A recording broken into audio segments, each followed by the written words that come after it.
Hello, welcome to my channel.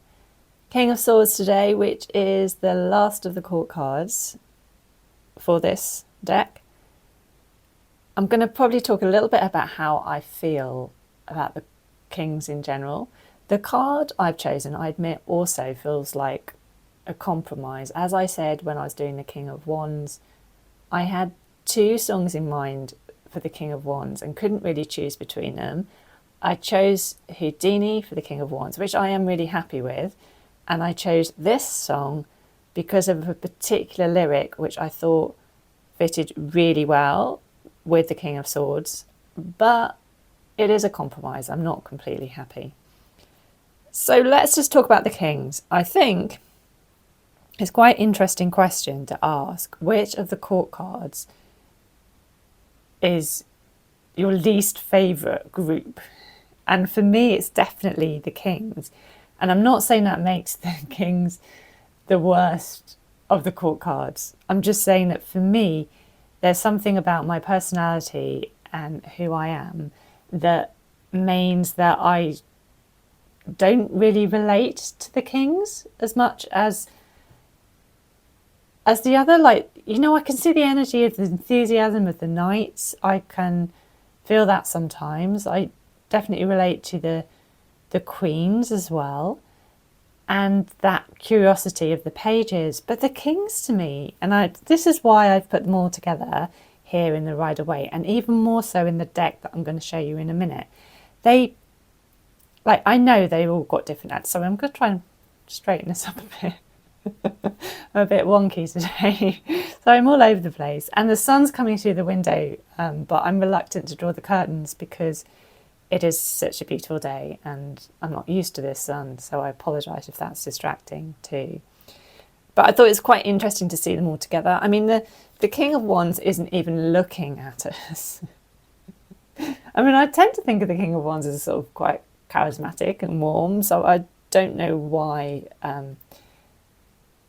for the Rider-Waite Smith it's he's turned away so much. I suppose he's looking across at his kingdom and what he's going to do next. He's a man of action, I suppose. And there's a little bit of restlessness there. I think when you see the king, they look like they're not quite sitting on that throne fully. They look like they want to get off that throne in a minute and do something else.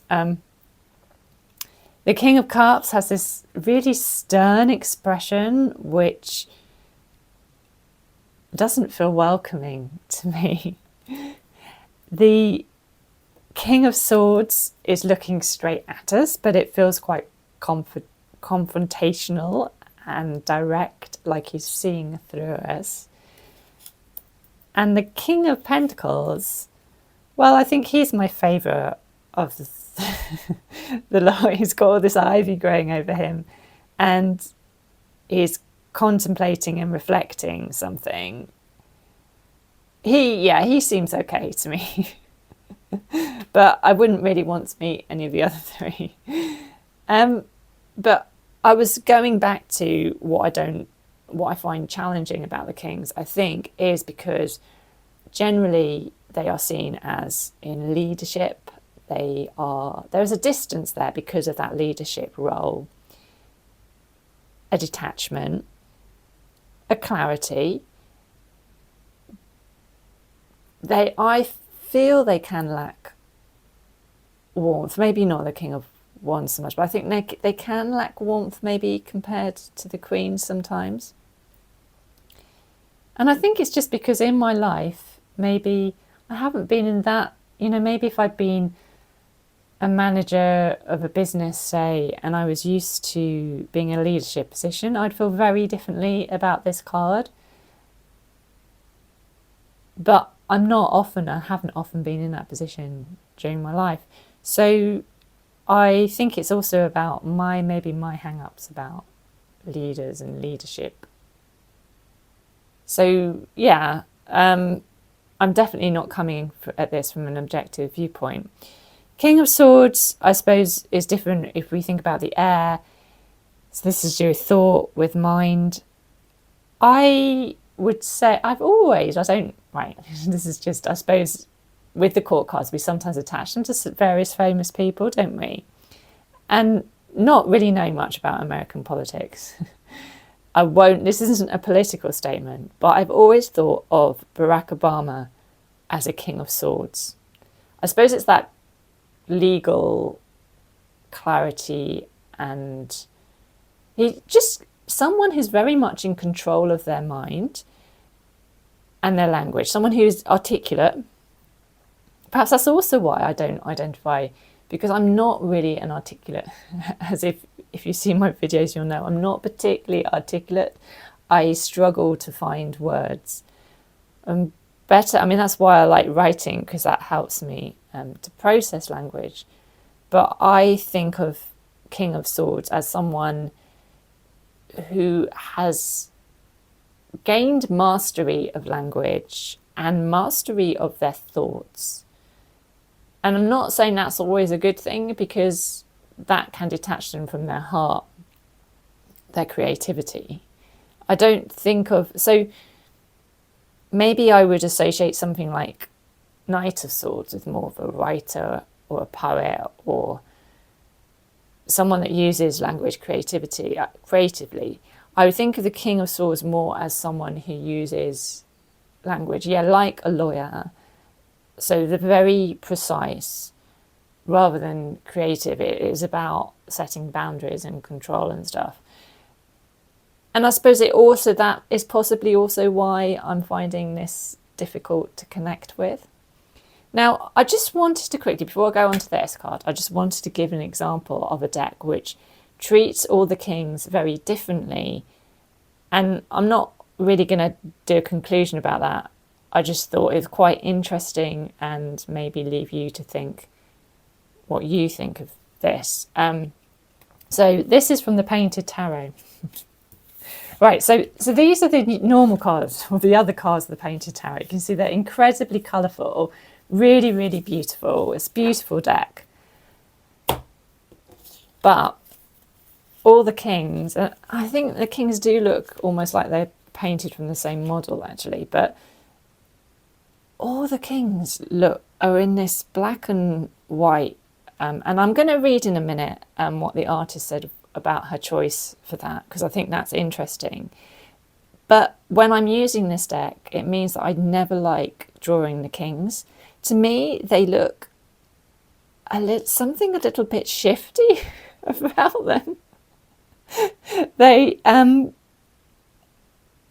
feel peaceful. Is it the contrast? Maybe if it was an all black and white deck and it's the contrast with these beautiful colours. I mean, that is actually from... I've mixed this up and I can't remember the deck, but she did another add-on deck which was children. She imagined children who were the offspring of various different major arcana cards coming together. I can't remember whose Nobody's Child was, but it was particularly beautiful art, and so I've mixed them up with this, which is why not all these are tarot from the tarot pack. But anyway, so for example, for this, the colour communicates so much to me, I think. And it feels a little bit lost, scrubbed out from this. But anyway, let me, rather than waffling on, let me just say what the artist herself says about this decision. So this is from the guidebook that comes with the deck. And she says, sorry, I'm just can't remember. I think it's Sophie McKay Knight is her name. And I'll try and do a link to where she talks about the deck, because that's interesting too. She says, a note on the kings. I'm often asked why I chose to create my tarot kings in monochrome when the rest of the deck is so vibrant in palette. The best way to explain it is that I wanted them to be a quieter foil to their counterparts, the colourful queens. So I think she's thinking of this as quietness, but as I said, it feels shifty to me. It feels like they're hiding something. Much of my work over the years has been charcoal-based, dark drawing, and something about the strength of the king energy lent itself well to the medium. I wanted them to be uncompromising in a positive sense and to have a clarity that could carry their respective suits in a direct way.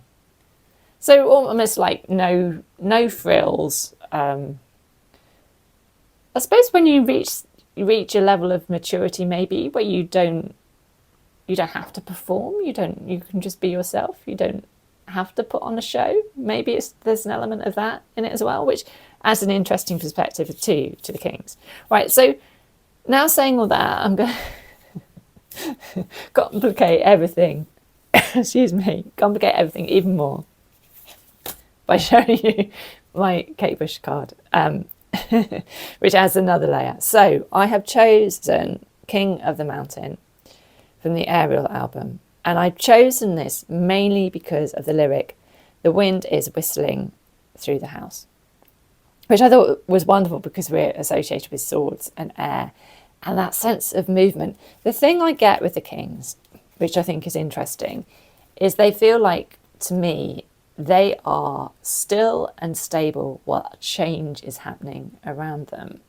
And that can be stabilising and reassuring and a sense of security, but it can also mean that they are less flexible and make them a little bit rigid sometimes. So I really liked that image of the wind. And what does the king do? I see the king as, not like the knight rushing off with the wind. King is stable on his throne. He's thinking of his next move while this change is happening. Now, when we get back to the song itself, The King of the Mountain, is about Elvis. And Elvis to me would definitely not be, I just said, I thought King of Swords was like Barack Obama. Elvis to me is more of, he's that King of Wands, isn't he? With that sexy dancing and stuff. He's, and he was a magician. He was actually a Capricorn, so you could say he's more like King of Pentacles, but definitely to me, not King of Swords. But the interesting thing about the song, of course, is it does have Citizen Kane references. And what I understand from the film, which is a film I haven't actually seen, and Kate Bush does use a lot of film references and seems to be really inspired by film in her songs. But what I understand from it is the main character in Citizen Kane, he looks back on his life and it is filled with he's in a position of power. He's come from poverty into a position of power. I think he's the head of a newspaper or something, which would, be great, very King of Swords career. And he's sort of regretting that what he's lost from all that wealth and that power, that authenticity that he's lost, I suppose. And the lyric about Rosebud, I think Rosebud is his first sledge or something in the film. And it is a symbol of childhood innocence, I suppose, and something that maybe you lose when you have too much power.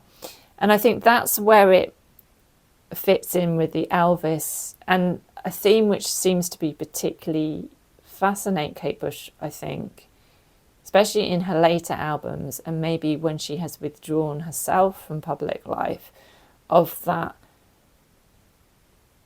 I want to say, the intrusive, even destructive nature of fame and power, and that hermit, when I was talking about the hermit card, that hermit-like quality, it's often used when I've seen things about Kate Bush as like, even the words reclusive or whatever, it's often used in a negative sense, but I find it really inspiring how she is boundaried and she protects her personal life. And I think that's something really balanced, and in this sort of environment we're in at the moment, when everything often is so public, I really respect that. So that is my King of Wands So I'm not King of Wands, sorry.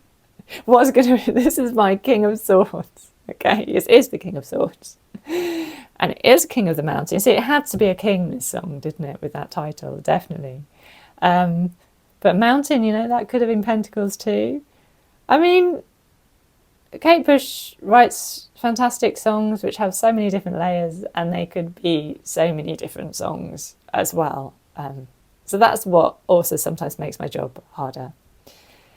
Thank you so much for watching. I only got a few more to go now, and soon I'll be showing my very last card.